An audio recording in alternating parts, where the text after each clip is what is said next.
यीशु मसीह के मधुर नाम में एक बार फिर से आपका स्वागत है। और जैसा कि हम चर्च के बारे में अपने डिटेल अध्ययन को देखते रह रहे हैं, आज हमारा ये चर्च के विषय में, एक कलीसिया के विषय में अंतिम एपिसोड है। और इसमें हम ये देखने जा रहे हैं कि जैसे ही कलीसिया इस पृथ्वी पर से उठाई जाएगी, तब पृथ्वी पर क्या होगा।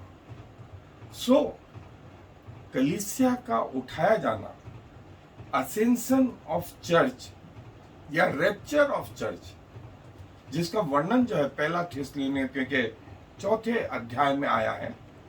और जो है कलीसिया जो है जब उठाई जाएगी तो उसके बाद की स्थिति क्या होगी।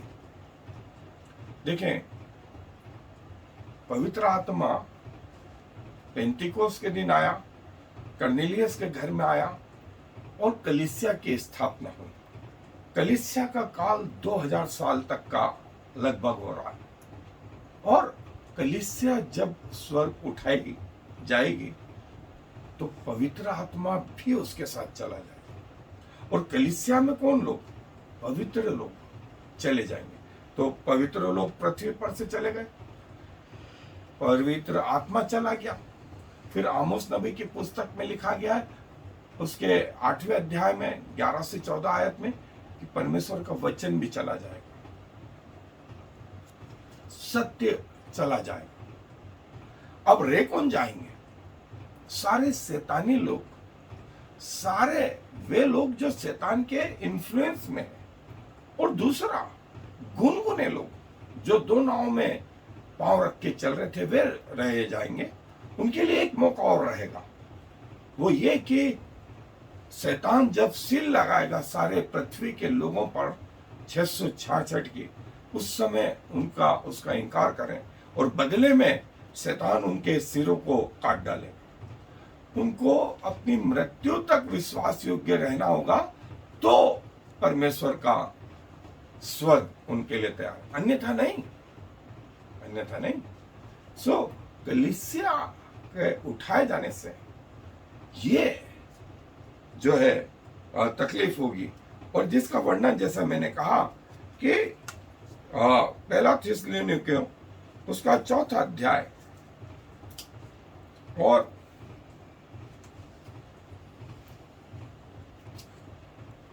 उसके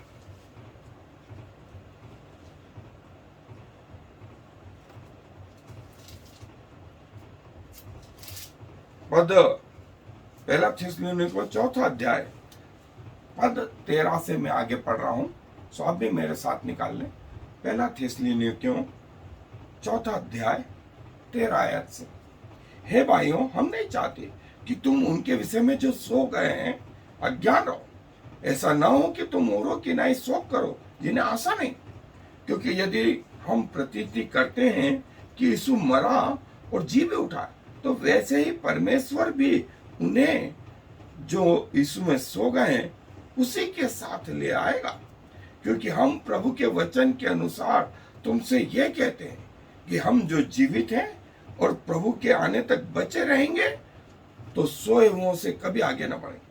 क्योंकि प्रभु आप ही स्वर्ग से उतरेगा। उस समय ललकार और प्रधान दूत का शब्द सुनाई देगा और परमेश्वर की तुरही फूकी जाएगी, और जो मसीह में मरे हैं वे पहले जी उठेंगे। तब हम जो जीवित और बचे रहेंगे उसके साथ बादलों पर उठाए जाएंगे कि हवा में प्रभु से मिले। इस रीति से हम सदा प्रभु के साथ रहेंगे। इन बातों से एक दूसरे को शांति दिया। कई लोगों का ऐसा मानना है कि ये जो रैप्चर है वो है ही नहीं, प्रभु यीशु मसीह का द्वितीय आगमन है। और कई लोगों की मान्यता ऐसी है कि रैप्चर होगा। रैप्चर और रिजरेक्शन में मैंने पहले भी फर्क बताया है कि जो लोग मर गए और वे जिंदा होंगे उसको रिजरेक्शन बोलते हैं, और जो जीवित हैं और जीवित अवस्था में उठा लिए गए उसको रैप्चर बोलते हैं। और पुराने नियम में रैप्चर दो व्यक्तियों का हुआ, एक तो हनोक का हुआ और दूसरा एलिया का हुआ। और नए नियम में रैप्चर जो है कलीसिया का। सो कई लोग इस थ्योरी को नहीं मानते, लेकिन हम परमेश्वर के वचन की सच्चाई पर यह है कि लोग जो रहेंगे वे उठा लिए जाएंगे। वो चाहे प्री ट्रिब्यूलेशन, जिसके बाद कई लोग बोलते हैं रैप्चर के बाद 7 साल का काल होगा, और इस 7 साल के काल में एंटी क्राइस्ट इस पृथ्वी पर रहेगा। 3.5 साल तक वो शांति से लोगों को अपने काम करने देगा, और 3.5 साल बाद वो अपनी छाप लगाने लगेगा। 1 world government, 1 world currency, no visa, no nothing, ये वो माहौल होगा।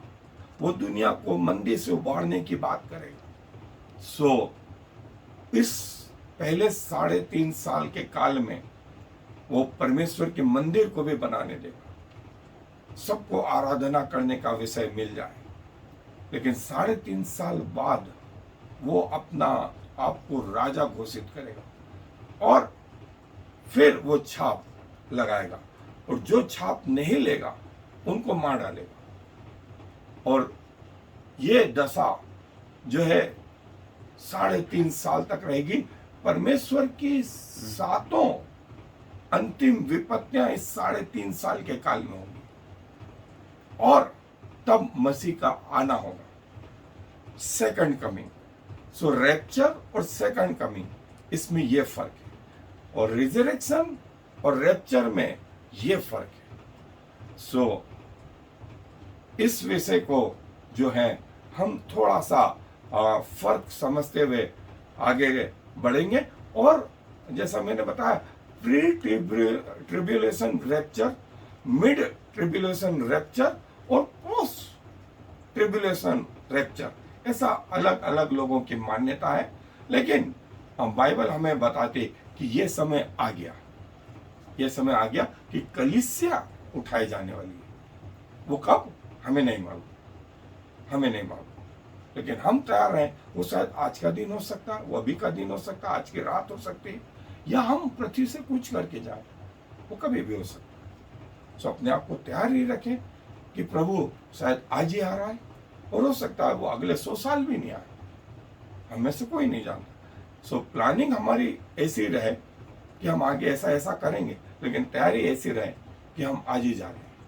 आए अपने अध्ययन पे चले। जैसा कलीसिया का उठाया जाना होगा, और जो है जिसको रैप्चर कहा गया है, और इसकी शिक्षा जो है खास करके वर्तमान में जो है कलीसिया में पहला थिस्सलुनीकियों के आधार पर दी जा रही है। और पौलुस ने जो शब्द, ग्रीक शब्द इस्तेमाल किया, हार्पेजो मतलब स्नेचवे या सीज, मतलब वे लोग जीते जी उठा लिए जाएंगे, ऐसा जो है पौलुस बोलता है। और प्रभु के साथ में हवा में मिले। कई लोगों के, जैसे मैंने बताया कि ये व्यू है, ये प्री ट्रिब्यूलेशन, कि ये मसीह यीशु का क्रूसिफिकेशन और कलीसिया का उठाए जाना, मसीह यीशु का बादलों पर आना, और इसके बाद ये 7 साल का काल ट्रिब्यूलेशन, जिसमें एंटी क्राइस्ट जो है वो आएगा। 3.5 साल के 2 हिस्से हैं इसमें। फिर उससे लड़ने के लिए मसीह आएंगे, ये second coming of Christ, second coming. और उस पे जय प्राप्त करने के बाद करीब 1000 साल का राज्य इस पृथ्वी पर प्रभु यीशु मसीह का रहेगा। 1000 साल के बाद में, जिसका वर्णन प्रकाशित वाक्य के 20वें अध्याय में आया है। फिर लास्ट जजमेंट, ये भी 20वें अध्याय में आया। और लास्ट जजमेंट के बाद में जो है 21वां और 22वां अध्याय, इटर्निटी। सो ये मान्यता है कई लोगों की। कई लोगों की मान्यता ये है कि यहाँ इस बीच में, ट्रिबुलेशन के बीच में जो है कलीसिया का उठाया जाना होगा। और कईयों का ऐसा मान्य है कि रैप्चर और सेकंड कमिंग एक ही घटना होगी, एक ही घटना होगी, और जो है लोग उठा लिए जाएंगे। सो जो है ये, और वो दिन आज से लगा करके आने वाले किसी भी दिन हो सकता है। सो हम लोग इस बारे में जो है वो नहीं भरोसा रख सकते। हम ये कहेंगे कि आज ही तैयार रहे, आज ही तैयार रहे, कि प्रभु तो आज ही आ रहा है। और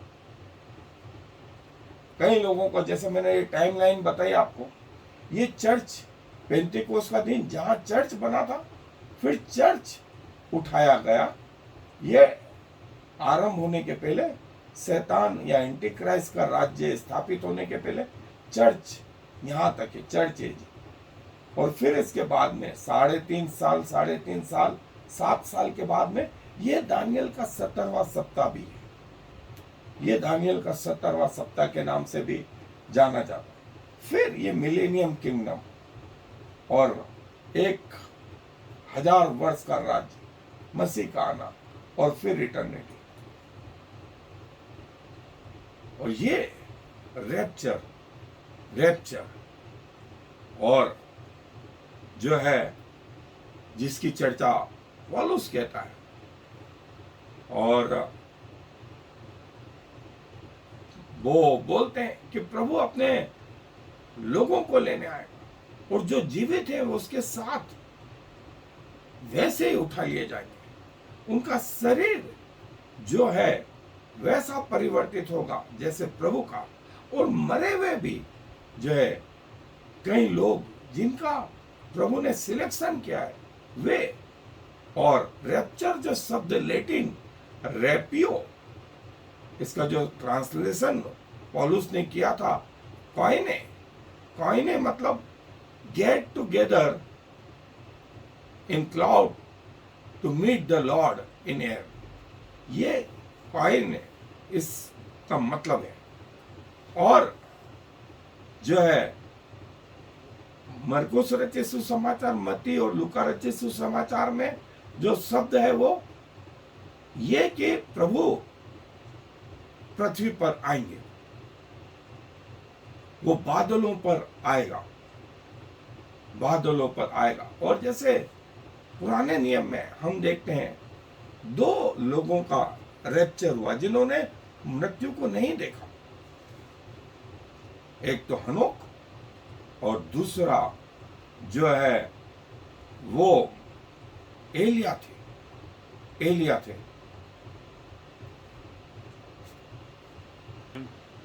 और बाइबल में जो रैप्चर से संबंधित रेफरेंसेस हैं वो ये सारे रेफरेंसेस हैं जो यहाँ दिए गए। और द्वितीय आगमन से संबंधित, सेकंड कमिंग से संबंधित जो रेफरेंस हैं वो यहाँ दिए गए हैं।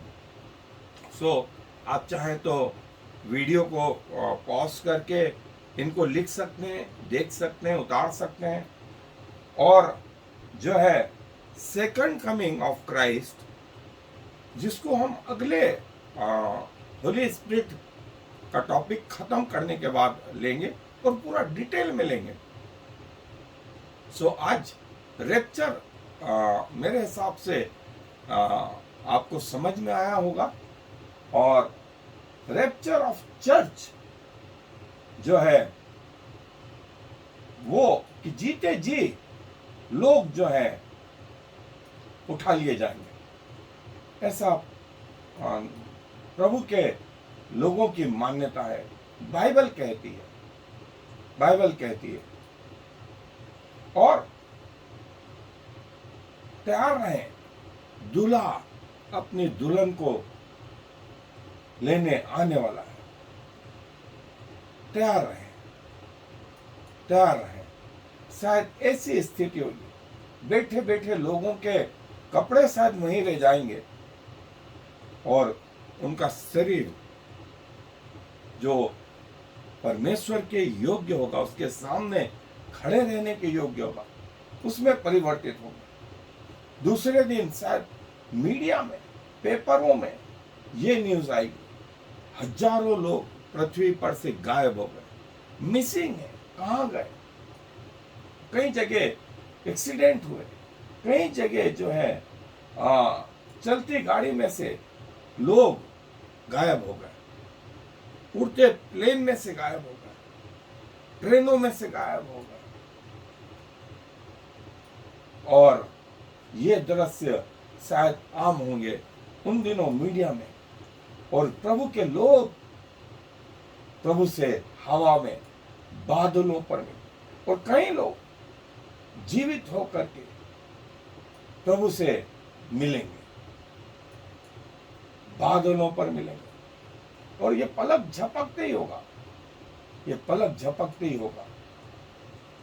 कई खिलाड़ी लोग ऐसे शायद उनके ड्रेसें पृथ्वी पे रह जाएंगे और वे जीवित उठा लिए जाएंगे, और सबकी आंखों के देखते देखते जीवित उठा लिए जाएंगे। और एक प्रभु के सेवक ने कहा है कि विश्वासियों के घर खुले पड़े होंगे कई जगह, और कई जगह दरवाजे ही नहीं खुलेंगे। एक दिन, 2 दिन, 1 हफ्ता, 2 हफ्ता लोग देखेंगे क्या हुआ, ताले लगे हुए तो ताले ही लगे हुए, और खुले पड़े हैं तो खुले ही पड़े हैं। कई जगह लूटपाट भी होगी, लूटपाट भी होगी। कई कब्रें खुल जाएंगी और प्रभु के लोग जीवित होकर के बादलों में मिलेंगे। शायद ऐसा कुछ परिवर्तन जो है सबके सामने होगा। ये वो संत लोग जो कलीसिया के, वो दूल्हे से मिलने को सारी पृथ्वी पर ये घटना होगी। सैटेलाइट शायद इसे कैच करेंगे और सैटेलाइट जो है तैयार रहेंगे। दूल्हा आ रहा है, ये दुल्हन पृथ्वी की, जिसमें हजारों लोग, लाखों करोड़ों लोग, जिसमें लाखों करोड़ों लोग होंगे, वे प्रभु से मिलने को तैयार होंगे। देखो वो बादलों पर आ रहा, हर एक आंख उसे देखेगी, वरन जिन्होंने भेदा है वे भी उसे देखेंगे और उसके कारण छाती पीटेंगे, हाँ और आमीन। हे प्रभु यीशु मसीह, जल्दी आ अपने लोगों को ले जाने। ये तो थ्योरियां हुई, लेकिन क्या आप तैयार हैं? क्या आप इस रैप्चर के लिए तैयार हैं कि आपके जीवन में जो है आप कहीं नीचे नहीं छूट जाए? और प्रभु चाहता है कि आप भी इन लोगों में शामिल हो। जब कलीसिया उठाई जाएगी तब आप भी तैयार हो और सब प्रभु के लोग बादलों पर इस रीति से मिलेंगे। क्या सुहावना दृश्य होगा। जो लोग उठा लिए जाएंगे वे तो हाय। और ये पेंडेमिक मतलब सारे विश्व में होगा, सारे विश्व में होगा। ये घटना एक देश में या एक महाद्वीप पे नहीं होगी, सब जगह होगी, सब जगह होगी। और चर्च जो है उस विपत्ति काल के पहले संत लोग उठा लिए जाएंगे। सो आए, अपने आप को जो है परमेश्वर के हाथ में समर्पित करें और दुआ में शामिल। प्रभु जी धन्यवाद देते हैं कि आप अपने लोगों को लेने आने वाले हैं। प्रभु कहीं तो जो जीवित हैं वे आपके साथ बादलों में चले जाएंगे और कई लोग जो हैं यहीं रह जाएंगे।